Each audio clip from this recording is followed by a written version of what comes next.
did do though, was go 23 of 28 for 375 in a clean pocket. 23 of 28 for 375 and 3 touchdowns. That's 13.4 yards per attempt, Sam.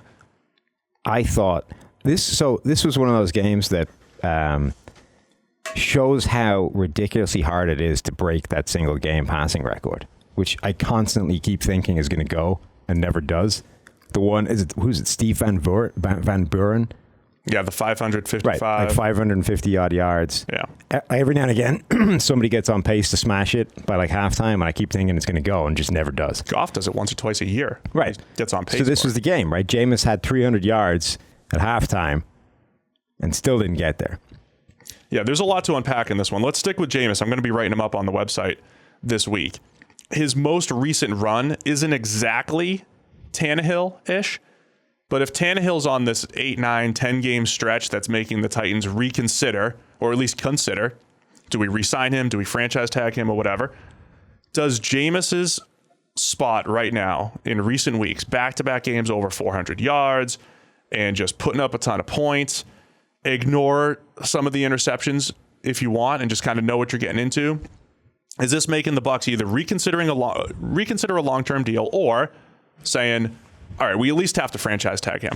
Because just remember this quote at the beginning of the season from Bruce Arians. He said it takes 11, 12 weeks to really understand my offense. And there is this, cutoff point right around week 12, where since that point, Jameis has been fantastic. Is that Arians finally getting through to him? And just to further the old Carson Palmer comparison, 2014, I believe, or was it 13? I mean, he had like 2 years with Carson Palmer, a year or two with Carson Palmer before the MVP caliber 2015 season. Is this starting to come to fruition? And it's not just Carson Palmer. Like, he's gotten career years out of a few quarterbacks, and it's never come year one. Like, it's always taken a while for that to happen, and then boom, you get a crazy season where they put it all together.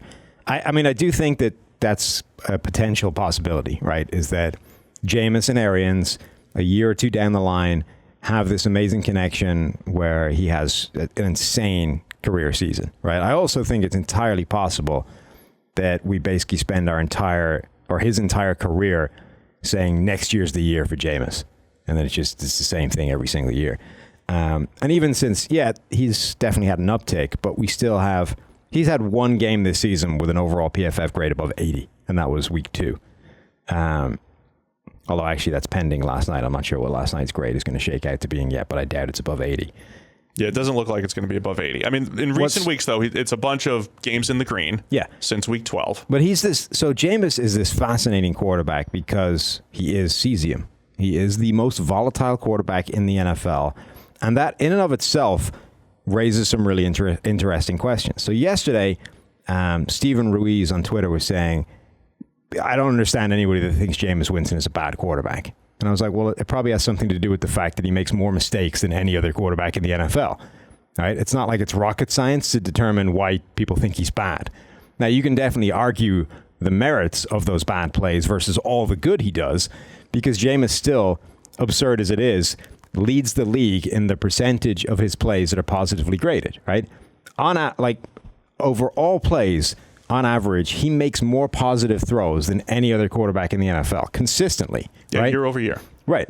But he also consistently makes as many bad plays as anybody, right? Not necessarily just misses, but really bad, turnover-worthy type plays. So there's a fascinating battle this year for the turnover-worthy play champion, right? Jameis still leads the league, 34. But Kyle Allen is hot in his heels. One behind now. Gosh, he had some bad ones. Daniel Jones is dropped off. There's a play up for review from Allen. He might. Daniel Jones is now 7 behind with the time he's missing. Phillip Rivers is sneaking up there. He's got 29. But anyway, the point is, Jameis now is consistently has the highest percentage of positively graded throws, but also consistently makes as many really bad turnover-worthy plays as anybody, right? So the debate essentially becomes, like, where is the tipping point? What is the balance that actually makes that worthwhile or not? So, you have talked before on our data science guys like Timo /PFF Moo for people that work on Twitter alone. And, the other guys, Yeah, it's Smart. You started the clock 28 minutes into the podcast. Nicely done. No, so just add 28 to it. Perfect. That'll easy. So all those guys and you have talked about how the volatility is actually a more valuable thing than slow and steady, right? The Alex Smiths, the Jacoby Brissetts, those kind of guys, game managers. Having a higher volatile type quarterback is more valuable because eventually it will swing towards the positive. The fact that you're capable of making all those positive plays is a big thing. And also because ultimately, like at some point in the game, you're going to be down 2-3 scores and you're going to need that guy to start slinging the ball. It's also because that's the Kirk Cousins thing, right? You bring him in as opposed to a Case Keenum, Sam Bradford, Teddy Bridgewater, because you believe that he is at least capable of executing that comeback. Yeah, and it's also because I think we do downgrade heavily turnover-worthy plays. Mm-hmm. Not just every interception, but plays where you misread the coverage, you put the ball in harm's way, right? But an EPA-driven approach might say, you know what?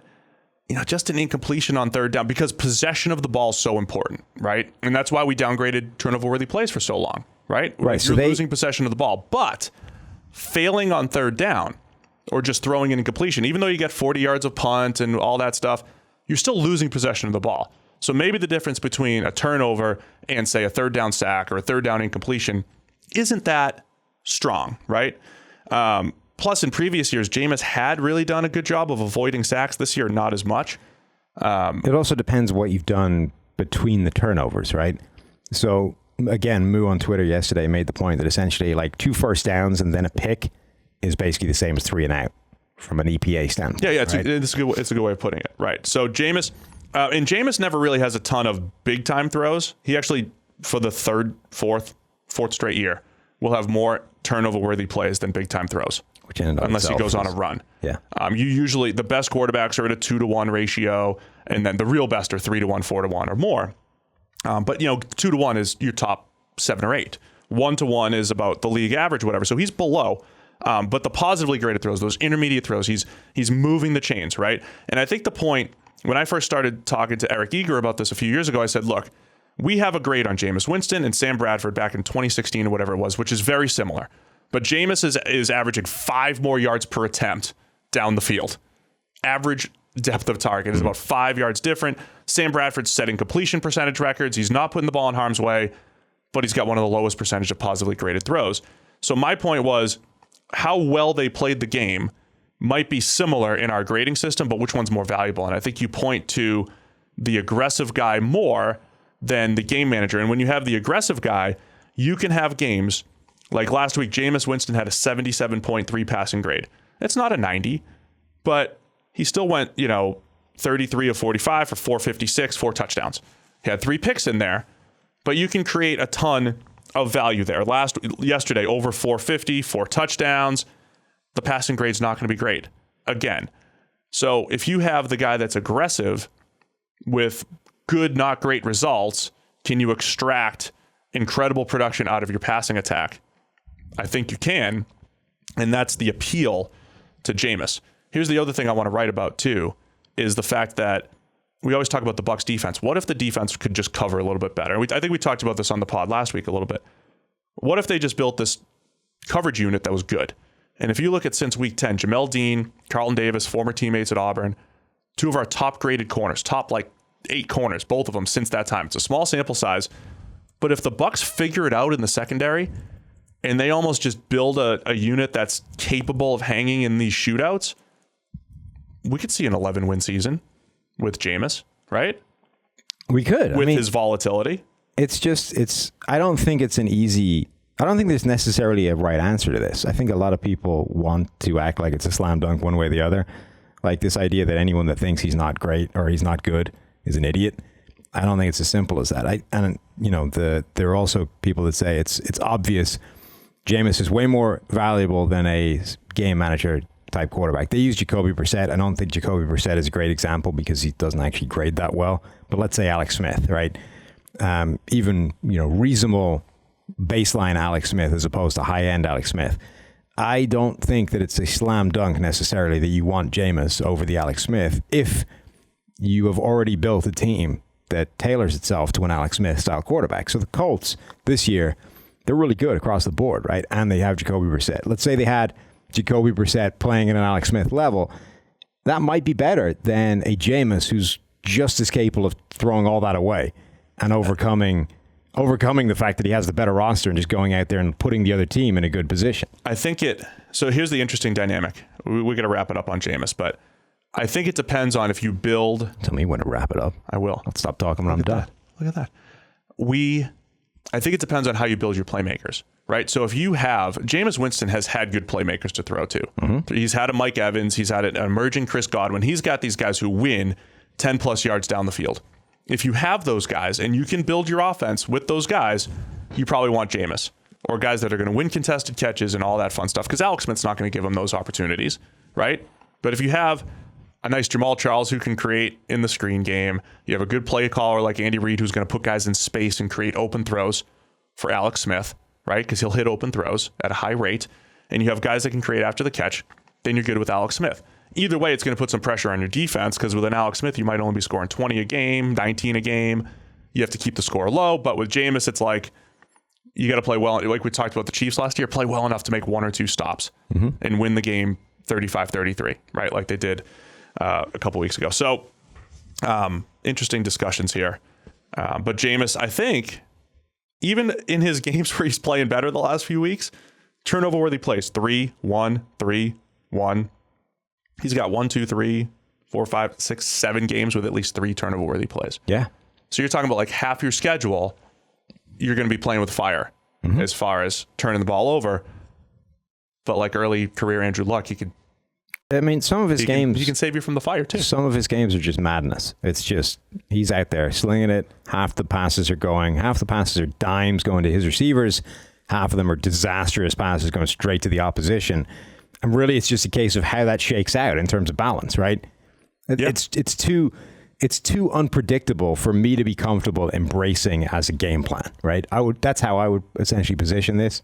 The Jameis Winston thing, there is definitely merit to the idea of the upside is so high that I want to keep rolling the dice. It's like the payoff, right? I want to keep going for the long shot, because when it comes off, like I'm taking it to the bank and I'm a millionaire. So the point is, maybe it doesn't have to end in a Cam or Carson Palmer MVP season that I keep talking about. Maybe it's just the fact that, look at this season, they scored 55 against the Rams, not all on offense, but 34 against the Seahawks, 30 against the Cardinals, 35 against the Falcons, yesterday 38 the previous week.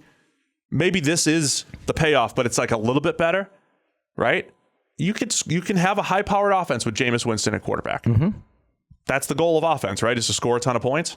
Sure, but you're also giving the opposition a ton of opportunities because he throws the ball to them regularly. No, I get it. That's the way I would sum it up, is that it's too unpredictable for me to be comfortable with that being my game plan. But I think that... Just conservative, man. I think given the history of Bruce Arians and these quarterbacks, I think there is a very real chance that they embrace the idea of one more year of Jameis. Let's see if this is the year. I'm going to dive deep into it this week. We'll have it on PFF.com. I think I might be leaning towards that whole franchise tag. This is the year? No, I would, franchise tag with look for the next guy. I mean, sure. At this point, that makes sense, right? The franchise tag is there, built. Right now, it's built for any quarterback where you think next year might be the year, but I don't want to bet the house on it. The other thing you're betting on is Arians having a history of needing 10, 15 games with a guy, right? The one thing you can say is that Jameis is a significantly better quarterback than David Blau. So he struggled. That's it. Continue to rebuild, Lions. Not good. We're looking to the offseason. 2-for-1 drafts is your podcast for this week. Yeah.